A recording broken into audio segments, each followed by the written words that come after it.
Nivetha Thomas regular heroine format, mass masala commercial చిత్రాలను ఎంచుకోదు. తన పాత్రకు నటనకు ప్రాధాన్యం ఉండే కథలను మాత్రమే నమ్ముకుంటుంది, వాటికి మాత్రమే యశ్ చెప్తుంది. చాలా గ్యాప్ తర్వాత నివేదా థామస్ 35 చిన్న కథ కాదు అంటూ తెలుగు ఆడియన్స్ ముందుకు వచ్చేసింది. ఈ మూవీ టీజర్ ట్రైలర్ చూస్తుంటే నివేదా థామస్ పాత్ర, సినిమా కథ ఎలా ఉండబోతుందో అందరికీ అర్థమవుతుంది. ఒక మిడిల్ క్లాస్ ఫ్యామిలీ, పిల్లల చదువు కోసం ఆరాటపడే తల్లి, పిల్లాడి కోసం తాపత్రపడే తల్లి పాత్రలో నివేదా థామస్ ఎలా నటించింది, అసలు ఈ మూవీ ఆడియన్స్ కు ఏ మేరకు నచ్చుతుంది అన్నది ఈ రివ్యూలో చూసేద్దామా. సో నేనైతే ఈ 35 సినిమా అనేది థియేటర్లో అయితే మిస్ చేశాను. నిన్నే వచ్చిందనమాట ఓటీటీలో. సో ఓటీటీని నేను చూసిన తర్వాత ఇప్పుడు మీకు రివ్యూ ఇవ్వబోతున్నాను అనమాట. So welcome to our YouTube channel shoot and show. నేను మీ ప్రిన్స్ విజయ్ని. Let's listen to late review of 35. ఇది చిన్న కథ కాదు. దానికి ముందు అందరూ మర్చిపోకుండా లైక్, షేర్, సబ్స్క్రైబ్ చేయండి. మిస్ చేయకుండా కింద కామెంట్ కూడా పెట్టండి.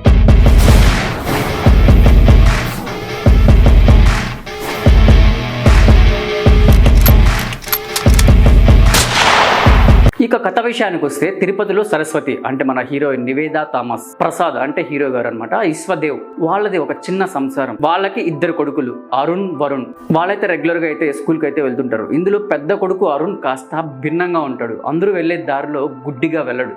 అందరూ బట్టి పట్టినట్టుగా అలా తూతూ మంత్రంగా కూడా చదవలేడు. లెక్కల్లో ఉండే ఫండమెంటల్స్, బేసిక్ ను ప్రశ్నిస్తూ ఉంటాడు. సున్నాకి విలువ లేనప్పుడు దాని పక్కన 1 పెడితే దాని విలువ ఎలా మారిపోతుంది? సున్నా అంటేనే ఏమీ లేనప్పుడు దానికంటే తక్కువ మైనస్ అని ఎలా అంటారు అని ఇలా బేసిక్ ప్రశ్నలు, ఆలోచనలు, అనుమానాలతో ఉంటాడు. ఈ ప్రశ్నలన్నీ ఏ మాస్టర్ కూడా అర్థం చేసుకోడు. మొత్తానికైతే అరుణ్ తెలివితేటలపై తల్లి సరస్వతికి అయితే అపార నమ్మకం అయితే ఉంది. స్కూల్లో కొత్తగా వచ్చిన లెక్కల మాస్టర్ చాణక్య, ప్రియదర్శిని హీరో, అరుణ్ ను జీరో అని గేలి చేస్తుంటాడు.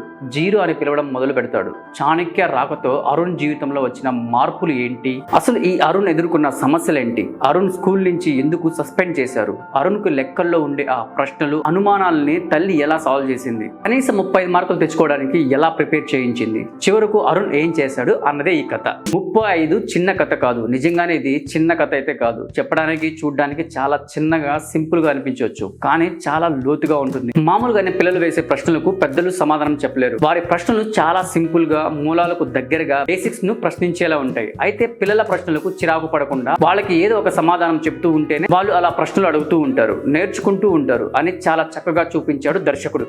బేసిక్ గా లెక్కల్లో అందరికీ అనుమానాలు ఉంటాయి, కానీ మా వాడికి లెక్కల మీదే అనుమానం సార్ అని చెప్పే డైలాగ్ తో ఈ మూవీ సారాన్ని అక్కడే చూపించాడు. ఇది రెగ్యులర్ మాస్ మసాలా కమర్షియల్ చిత్రం అయితే కాదు. ఈ మూవీ అయితే అందరికీ నచ్చుతుంది, కాకపోతే ఓపికగా చూస్తారో లేదో చెప్పలేము. ఓ డిఫరెంట్ సినిమా అని చెప్పుకోవచ్చు. మన జీవితాన్ని కాస్త నిదానంగా, నెమ్మదిగా చూడాలని అనుకునే వారికి ఈ మూవీ పర్ఫెక్ట్ చాయిస్ అవుతుంది. కాకపోతే కొంతమందికి 5-6 పాటలు, అందులో ఒక ఐటమ్ సాంగ్, 4-5 ఫైట్లు, 5-6 రొమాంటిక్ సీన్లు కావాలనుకునే వారికి అయితే ఈ మూవీ అస్సలు సరిపోదు. ఇందులో పిల్లలకు తల్లి బడి, మొదటి బడి అనే డైలాగ్ ఒకటి ఉంటుంది, భలే ఉంటుంది. తల్లి ఎంత నేర్పుగా, ఓర్పుగా పిల్లలకు చెబితే అంత గొప్పగా తయారవుతారని చూపించాడు ఈ దర్శకుడు. 0 పక్కన 1 పెడితే ఎందుకు 10 అవుతుంది, 9 కంటే దానికి ఎందుకు విలువ ఎక్కువ అనే అరుణ్ అనుమానానికి ప్రేక్షకుడుగా కూడా సరిగ్గా సమాధానం చెప్పలేడు. కానీ దాన్ని వివరించిన తీరు, అర్థమయ్యేలా చెప్పే తీరు, ఆ సీన్ అందరినీ ఆకట్టుకుంటుంది. లెక్కలన్నీ లెక్కల్లా కాకుండా సింపుల్ గా అర్థమయ్యేలా చెప్పాలన్న కాన్సెప్ట్ బాగుంది. ఓకే, ఫస్ట్ హాఫ్ అంతా కూడా అరుణ్ ప్రశ్నలు, స్కూల్లో మాస్టర్ ని ఆట పట్టించే సీన్లు, ఇంట్లో వేసే ప్రశ్నలు, తల్లి చెప్పే సమాధానాలు, ఇలా అన్ని బాగానే నడుస్తాయి. ఇంటర్వెల్ కి ఈ సినిమా కాస్త ఎమోషనల్ గా మారుతుంది. సెకండ్ హాఫ్ అయితే సీరియస్ మూడ్ లోనే సాగుతుంది. ఇక క్లైమాక్స్ విషయానికి వస్తే ఊహించినట్టుగానే ఉంటుంది, కానీ కాస్త ఎమోషనల్ గా టచ్ ఉంటుంది. ఈ మూవీ చాలా నిదానంగా, స్లోగా సాగుతుంది. అందరికీ ఎమోషనల్ గా కనెక్ట్ కాకపోవచ్చు. ఓకే, మొత్తానికైతే ఈ మూవీ ఓటీటీలో అయితే వచ్చేసింది. ఈ మూవీ ప్రతి ఒక్కరు ఆదరిస్తారని నేను అనుకుంటున్నాను. నాకైతే మూవీ చాలా బాగా నచ్చింది. మన హీరోయిన్ గురించి చెప్పుకోవాలంటే, నివేదా థామస్ సగటు మిడిల్ క్లాస్ తల్లిగా కనిపించింది. తన నటనతో అందరినీ ఆకట్టుకుంది. నివేదా లుక్స్, యాక్టింగ్ ఇలా అన్ని కూడా ఎంతో సహజంగా కనిపిస్తాయి. కొడుకు కోసం తాపత్రపడే తల్లిగా, ఒక భర్తను ప్రేమించే భార్యగా, నేర్చుకోవడానికి వయసు అడ్డం కాదని నిరూపించే మహిళగా, ఇలా అన్ని రకాలుగా నివేదా మెప్పించింది. ఇక హీరో విషయానికి వస్తే, విశ్వదేవ్ పాత్ర కూడా ఎంతో న్యాచురల్ గా ఉంటుంది. ముఖ్యంగా యాసను పలకరించిన తీరుకి ఇద్దరికి 100 మార్కులు అయితే వేయచ్చు. చైల్డ్ ఆర్టిస్టులంతా కూడా బాగానే నటించారు. ప్రిన్సిపల్ గా భాగ్యరాజ్, లెక్కల మాస్టర్ గా ప్రియదర్శి, ప్రత్యేక పాత్రలో గౌతమి, ఇలా అందరూ చక్కగా బాగా నటించారు. ఇక సాంకేతికంగా ఈ మూవీ చాలా బాగుంటుంది. వివేక్ సాగర్ ఆర్ఆర్ పాటలు ఎంతో ఆహ్లాదకరంగా ఉంటాయి. కొన్నిసార్లు ఆర్ఆర్ ఏడిపిస్తుంది, ఇంకొన్నిసార్లు మనసుకు హాయిని ఇస్తుంది. కెమెరా వర్క్ అయితే ఎంతో సహజంగా అనిపిస్తుంది.